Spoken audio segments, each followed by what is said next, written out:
Hi అందరికీ welcome back to my channel. ఇది నేను మినీ వ్లాగ్ అండి. పిల్లల కోసం ఇక బందోసు వేద్దామని చెప్పి మొన్న నైట్ 1 కప్పు రాగులు, 1 కప్పు మినపప్పు, అరకప్పు ఏమో అటుకులు, అరకప్పు ఏమో సగ్గుబియ్యం నానబెట్టుకున్నాను. ఇక మార్నింగ్ లేచి పిల్లలకు వేడి నీళ్ళు అవి ఇచ్చేసిన తర్వాత రాగుల్ని మంచిగా రుబ్బేసుకున్నాను అనమాట. మిక్సీలో అయితే సరిగ్గా మెత్తగా జరగవు అనమాట. చాలా అంటే చాలా బాగుంటాయి. అప్పటికప్పుడు వేసుకొని తిన్న బందోసులు మెత్తగా అయితే ఉంటాయి అనమాట.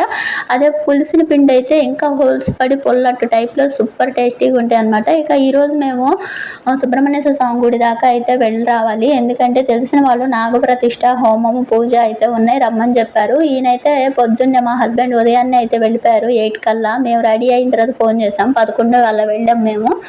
ఇక ఇలా ప్రతిష్ఠించారనమాట. ఈ గుడి చాలా మహిమగల గుడి అనమాట. మా పెద్దోడు పుట్టాలని ఇక్కడే అయితే నేను కోరుకున్నాను. పుట్టిన తర్వాత మా పెద్దోడి చేతితో నాగపడిగా చేయించి పుట్టలో కూడా వేయించాను. చాలా మహిమగల తండ్రి. ఇక అక్కడే భోజనాలు అవన్నీ చేసిన తర్వాత మార్నింగ్